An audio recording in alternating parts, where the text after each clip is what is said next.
हमें क्या दिया हुआ है, एक सी लेवल है, ठीक है, एक सी लेवल है और सी लेवल पे एक लाइट हाउस है। अब लाइट हाउस जो है, अब उसमें क्या दिया हुआ है, 2 शिप्स है और दोनों शिप्स क्या है, मतलब एक शिप है, एक शिप के जस्ट पीछे क्या है, दूसरी शिप है। कैसे, ऐसे देखो, ये हमारे पास है शिप नंबर 1 दे दें इसको, शिप 1 और ये बेटा शिप 2, ठीक है। अब ये जो लाइट हाउस है ना, इसकी हाइट हमें दी हुई है 45 मीटर, ठीक है। अब जो ये शिप 1 है ना, ये शिप 1 बेटा एंगल बना रहा है 45 डिग्री का, और जो ये शिप 2 है ना बेटा, ये बना रहा है एंगल 30 डिग्री का। अब देखो, अब हमारे पास दिया क्या क्या हुआ और फाइंड क्या करना है वो देखते हैं। हमारे पास दिया हुआ है कि लाइट हाउस की जो हाइट है वो है 75 मीटर, जो शिप नंबर 1 है वो बना रहा है 45 डिग्री का एंगल, शिप 2 बना रहा है 30 डिग्री का एंगल, ठीक है। और पूछा हमें ये है कि इन दोनों शिप्स के बीच की डिस्टेंस, ठीक है। तो ये देखो बेटा, नेमिंग कर लेंगे इसकी A, B, C and D, ठीक है। अब गिवन में देखते हैं क्या क्या दिया हुआ है। गिवन है हमारे पास बेटा हाइट ऑफ लाइट हाउस,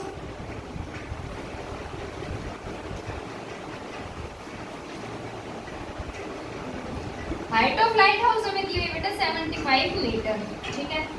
अब एंगल ऑफ एलिवेशन दिया हुआ है,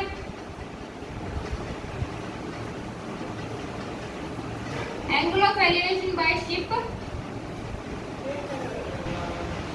एंगल ऑफ एलिवेशन लिया हुआ है शिप 1 से, angle of elevation by ship 1 है 45 डिग्री।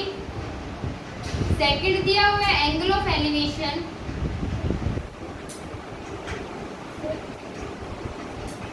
By ship 2 30 degree. अब हमें फाइंड क्या करना है, इन दोनों के बीच की डिस्टेंस, तो हम 2 फाइंड भी लिख लेंगे बेटा, डिस्टेंस बिटवीन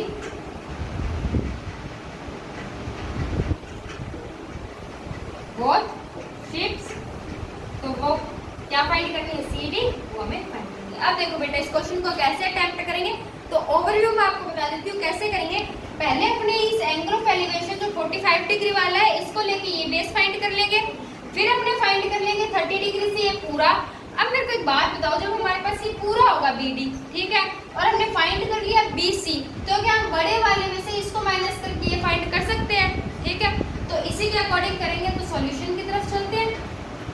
सॉल्यूशन में देखो, पहले लेंगे ट्रायंगल ACB, क्या लेंगे, इन ट्रायंगल ACB, ठीक है।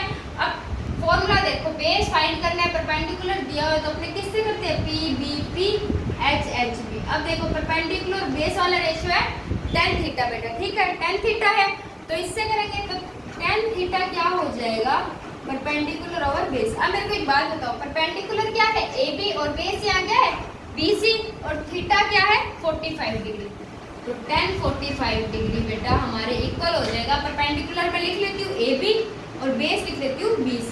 अब tan 45 डिग्री और कोई नो, tan 45 डिग्री क्या होता है 1, ठीक है। तो 1 इज इक्वल टू में AB हमें दिया हुआ है 75 और BC है बेटा, फाइंड करना है, तो क्रॉस मल्टीपल से BC आ जाएगा 75 मीटर, ये हमारे पास आ गई ये, ठीक है। अब देखो, अब करेंगे 30 डिग्री एंगल से, तो मैं दोबारा ले लेती हूँ इन ट्रायंगल। अब कौन सा ट्रायंगल लेंगे, ADB, इन ट्रायंगल ADB, ठीक है। वही बेस फाइंड करना है, परपेंडिकुलर दिया हुआ है तो same tan theta ratio, tan theta is equal to में परपेंडिकुलर ओवर बेस। अब थीटा कितना दिया हुआ है बेटा 30 डिग्री,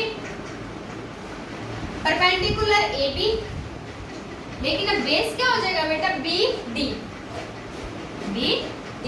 अब और कोई नो, tan 30 डिग्री क्या होता है 1/√3 बेटा, क्या होता है 1/√3, 1/√3 रख दी इसकी वैल्यू ऊपर, ये 1/√3 रख दी इसकी वैल्यू। AB हमारे पास दिया हुआ है 75 और जो BD है ये हमें फाइंड करना ही है। इसमें भी जब क्रॉस मल्टीप्लाई करेंगे बेटा तो BD हमारे पास आ जाएगा 75√3 मीटर। अब देखो, ये 75 था, ये आ गया 75√3 मीटर। अब मेरे को एक बात बताओ, मेरे को CD फाइंड करना है, CD फाइंड करना है, तो क्या मैं लिख सकती हूँ BD - माइनस बी सी। अब मेरे पास दोनों की वैल्यूज है। सी डी बराबर बी डी क्या दिया हुआ है 75√3 और बी सी क्या दिया हुआ है बेटा 75। अब 75 दोनों में से कॉमन निकाल लो बाहर, तो 75√3 माइनस 1 मीटर। ये आ गया हमारे पास फाइनल आंसर क्वेश्चन नंबर 14 का। तो हम लास्ट में लिख देंगे so the distance between both the ships is equals to, मैं सी डी लिख देती हूँ, so the distance between both the ships. अब हमने दोनों शिप्स के डिस्टेंस को क्या लेट किया था, दोनों शिप्स के डिस्टेंस के बीच का जो डिस्टेंस था वो क्या लिया था सी डी, जो हमारे पास आया है बेटा 75√3 माइनस 1 मीटर। तो ये हो गया बेटा क्वेश्चन नंबर 14 का फाइनल सॉल्यूशन। अगर इसमें कोई प्रॉब्लम है तो आप पूछ सकते हो। Thank you.